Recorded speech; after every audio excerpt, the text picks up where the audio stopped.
I've titled this message, The Mechanics of Unbelief, in Matthew 28, 1-15. And I want to be a little bit less formal than I would typically be in our message time. And we're going to have scriptures, and I'm going to give you references. But there's a real heartache that comes when unbelief has a place in our lives. I was talking with someone this week about one of the messages we talked about over the last little while, a message having to do with what God longs to see in our homes and our families. And we recognize that for some people, that message actually becomes a point of deep pain because our families and our homes, they are broken by sin. So often there's dysfunction. I know that in my own heart, there are places that I fail to believe as I ought. Because remember that faith is not just nodding your head when the truth is stated. Faith is far more than just agreeing, yep, that's true. That's not what faith looks like. It's the beginning. We talk about faith. We say that it is our confident hope that is rooted in what we know. You have to know the truth to have faith in it. It's rooted in what we know.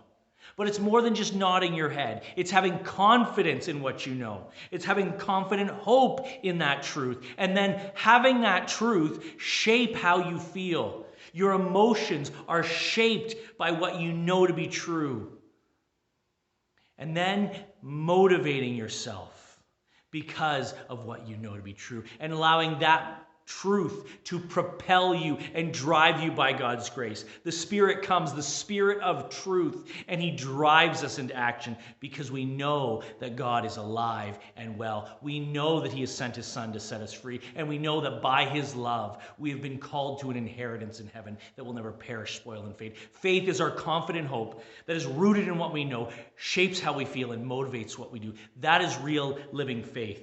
And so believing means more than just nodding your head when the truth is stated. It means living day by day that truth.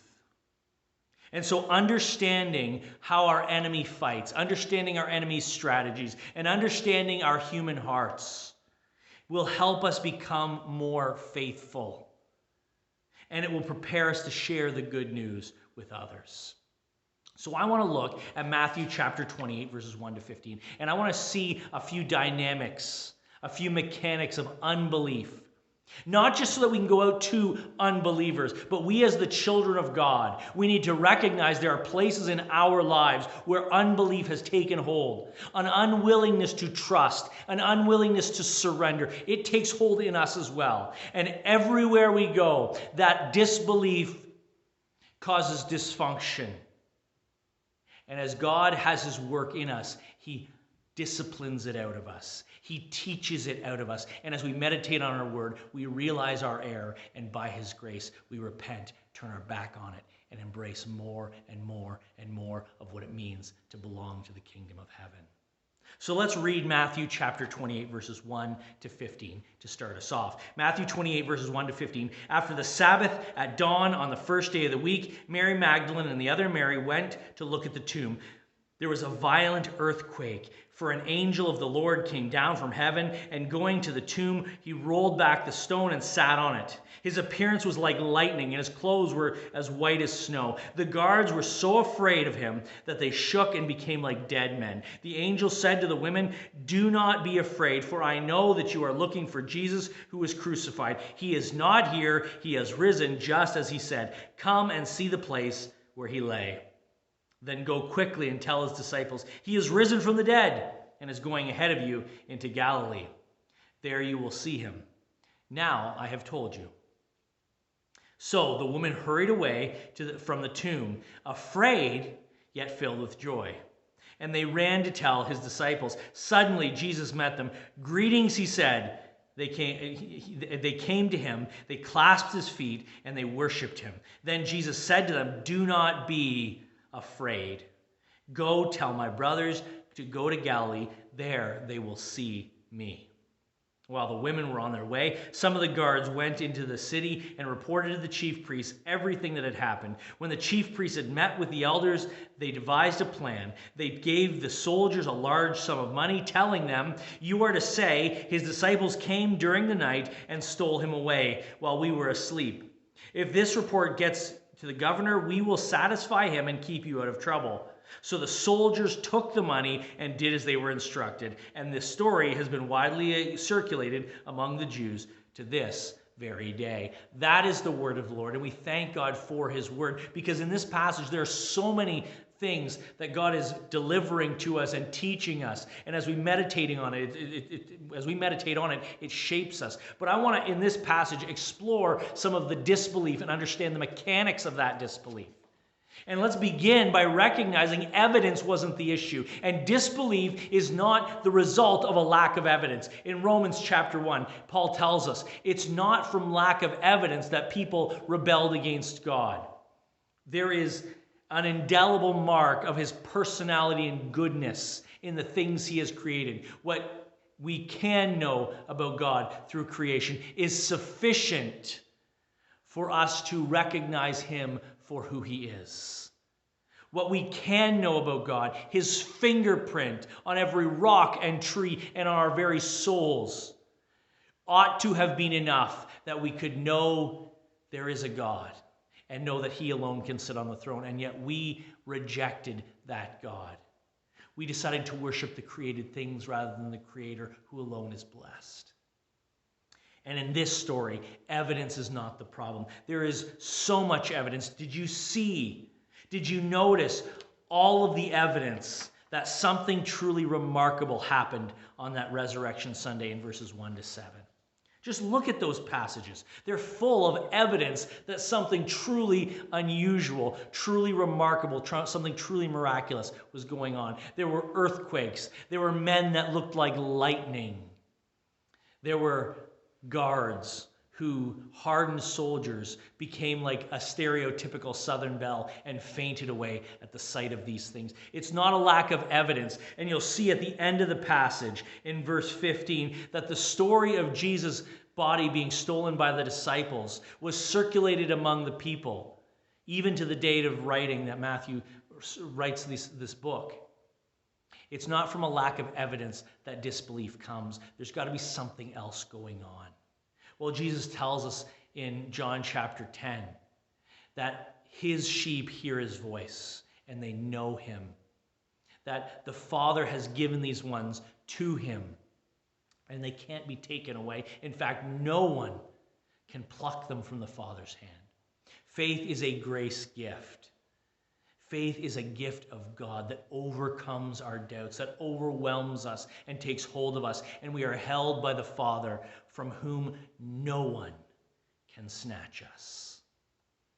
But it is helpful for us to understand in this passage the dynamics of disbelief, the mechanics of disbelief.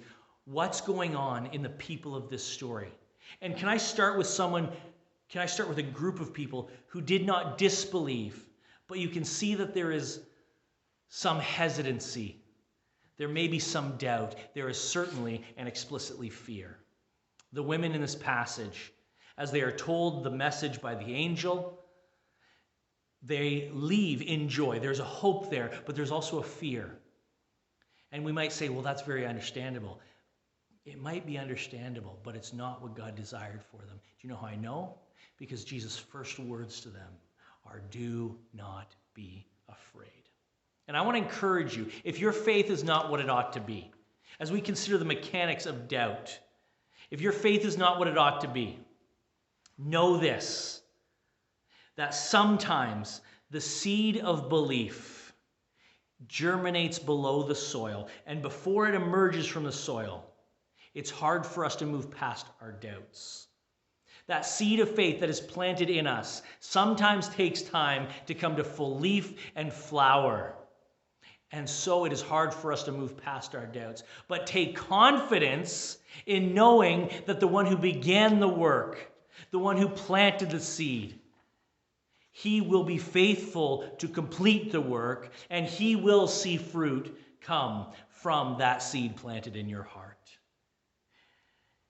Take heart in the fact that God has promised to finish the work he starts. If your faith is not what it ought to be, God has a plan. Don't lose heart. Run to him. Go to him. Ask him for that grace gift of deeper faith. And it may cost you many difficult days.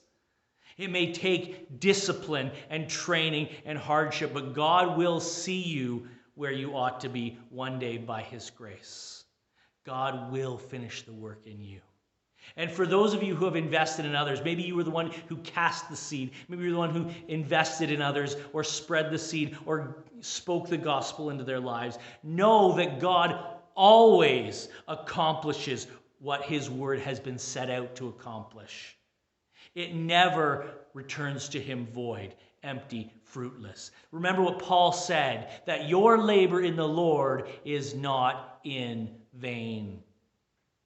So hear the words of Philippians 1, verses 3-6, where Paul prays for those people, and he is confident, and he expresses that confidence.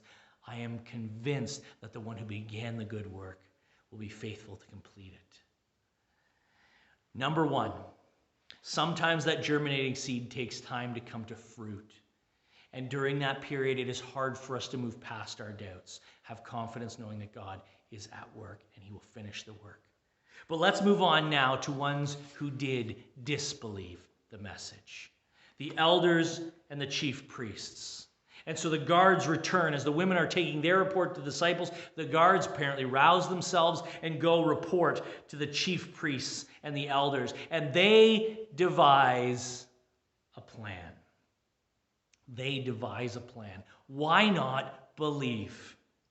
My question is, after you have gone through all of this, after you've seen the miracles of Jesus, after you've heard the power of his words, as you've seen his impact on the people, after all of that, now he is claiming, or those around us are claiming that he has risen from the dead. The guards are reporting these miraculous things have happened. Why not believe? And I think the simplest explanation is this.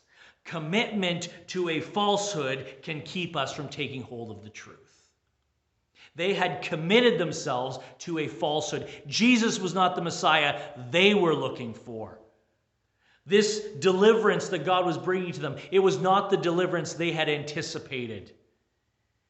This carpenter from Galilee looked nothing like them, spoke nothing like them. They had lost sight of what God was doing. They had committed themselves to a false idea. And that commitment to a falsehood was keeping them from embracing the truth. And it takes genuine courage and humility to admit when we have been wrong and to turn around and head in the right direction. You can ask anyone who knows me how hard it is for me to admit when I am wrong. But unless you let go of the falsehood you've embraced, it will keep you from taking hold of the truth. Let's recognize that one of the motivations, one of the sources of doubt in our world is a commitment to falsehood. Jeremiah chapter 31 in verse 19, the prophet speaking sort of prophetically for the northern kingdom of Israel, talks about how in their youth they embraced folly and they needed to turn their back on it and repent, and the painfulness of that. Recognize that when you speak truth, very often one of the reasons the world will not believe, will not receive that truth, is because they have committed themselves to a falsehood. And that falsehood will keep them from believing what is actually saving, what is actually true and real and solid and substantial. Commitment to a falsehood can keep us from taking hold of the truth. And the elders, the chief priests, they thought they knew what was true. They had embraced something they were completely devoted to. And that devotion to a falsehood led to their downfall. Finally, number 3, let me look at one more group in this story, and that is the soldiers, the guards. So the soldiers took the money and did as they were instructed. The third dynamic, the third mechanic of doubt. Do you see a profit in disbelief? And does belief appear too costly? You see, belief in Jesus will cost you something. Belief in Jesus will cost you something. There is often a visible profit to be gained by disbelief in Jesus. These guards who witnessed the arrival of the angel, who saw the evidence of Jesus' miraculous resurrection from the dead, saw a profit in disbelief. And they saw nothing that they could gain by believing. Nothing that could measure weightier than the pouches of gold, the chests of booty that they were offered by these priests and elders. Do you see a profit in disbelief? Does belief appear too costly? Friends, the world in which we live, the greatest thing that keeps them out of the church very often is the conviction that what Jesus is calling them to is far too costly. And on the surface, they're right. If you want to save your life, you need to lose it. You need to die to yourself. It will cost you everything to get into the kingdom. There's a parable told by Jesus that says it's like a pearl that this pearl diver found, that this pearl merchant found, and it was worth everything he had to take hold of it. They are right. The world is right. Jesus demands a high price. And it seems like the reward, the profit in disbelief is far greater. Self-actualization. I get to do what I want. I get to be who I want. I get to chase my dreams and my hopes. The cost seems too high. The profit in disbelief seems too good. But let me tell you that there are many half-hearted believers who are right now doing harm to themselves and to others because they will not surrender their unworthy loves. They will not surrender their unworthy loves. If you are sitting there right now and you know in your heart there is an element of your life, there is an area of your heart that you withhold from God, that you say, Jesus, this is mine. You may be king of this and that and the other, but this is mine. And if you don't know it, I ask you today, I encourage you today, ask God to shine that spotlight by His word in your heart, to illuminate those things, because I promise you, disbelief will always bring pain and dysfunction. This is what Paul wrote to the Galatians. You, my brothers, were called to be free, but do not use your freedom to indulge in the sinful nature. Rather, serve one another in love. The entire law is summed up in a single command: love your neighbor as yourself. If you keep on biting and devouring each other, watch out, or you will be destroyed by each other. So I say, live by the Spirit, and you will not gratify the desires of the sinful nature.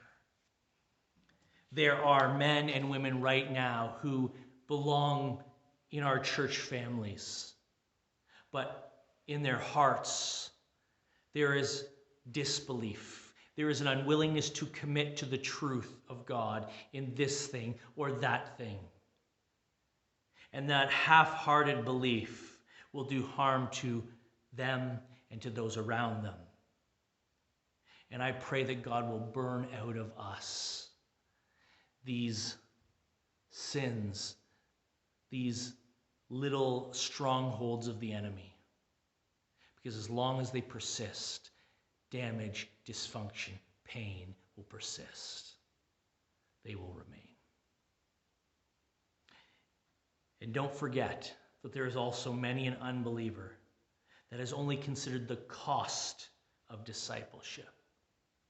They've only considered the cost of discipleship. But that unbeliever, she may have no idea of the weight of glory. That weight of glory that outshines it all.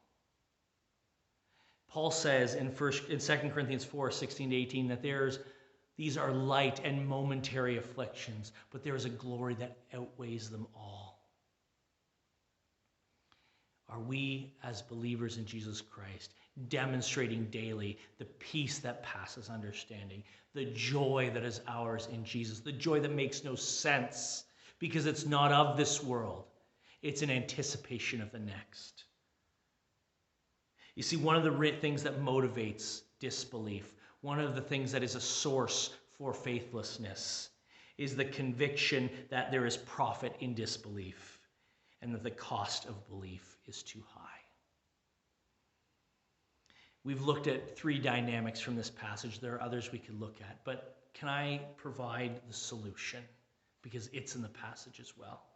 No matter what mechanics are in play, no matter what the source of our disbelief is, no matter how it's operating, there is the same solution and slayer for doubt in every heart. The same solution bringing resolution to our doubts and banishing it. The same slayer who will put doubt itself to death. And that is an encounter with the living Jesus, our hope and salvation. Did you see it? As we read, who arrives and shows himself to these women and removes their doubt? Who is the one who speaks to your heart and to mine? Do not be afraid. So, do you want to know what we should do when there is faithlessness in your heart and mine? Do you want to know what we should do when it comes to sharing the good news with those who do not believe? The solution is the same for all of us. We need an encounter with Jesus, our living hope. Look to him. See him in your daily life. See how he was working and speaking life into your heart day by day as you open his word and you meditate on it. Expect to find him there. Expect to see him moving mountains. And maybe that mountain is a pretty mundane thing, but Jesus will be with you always, even to the end of the age. That is his promise. Look to him to destroy your doubt. See him in your life and expect him to be there for you. When it comes to others, point to him. Don't argue towards faith from how wonderful your experience has been, unless it is the experience of Jesus in your life. Don't point to him don't point them to the wealth of this world, the material benefits. Don't point even to the wealth of eternity as if somehow we can replace one set of greed with a different set of greed. No, point to the one through whom the treasure comes. Point to the one who is himself the treasure we receive. If we got nothing else but Jesus, it would be enough. Point others to him. And don't explain away his work in the world. I was listening to someone talk and they were explaining just a grace they had received in God. And in my mind, I thought, yeah, but that could have just been coincidence. What an ugly thought. Yes, it might have been coincidence, but you know what else it might have been? It might have been the grace of God. Why am I so slow to believe, so slow of heart to believe? Stop explaining things in worldly terms. Stop expecting God not to show up. Point to Jesus and expect him to show up in that person's life at just the right time, in just the right moment, with just the right circumstance to take hold of them and to bring him home, the little lost lamb, to the flock. Do we want to destroy doubts in our hearts? Do we want to see doubt conquered in the hearts of others? Point to Jesus. In the end, every heartache will be bound by the great healer of our souls.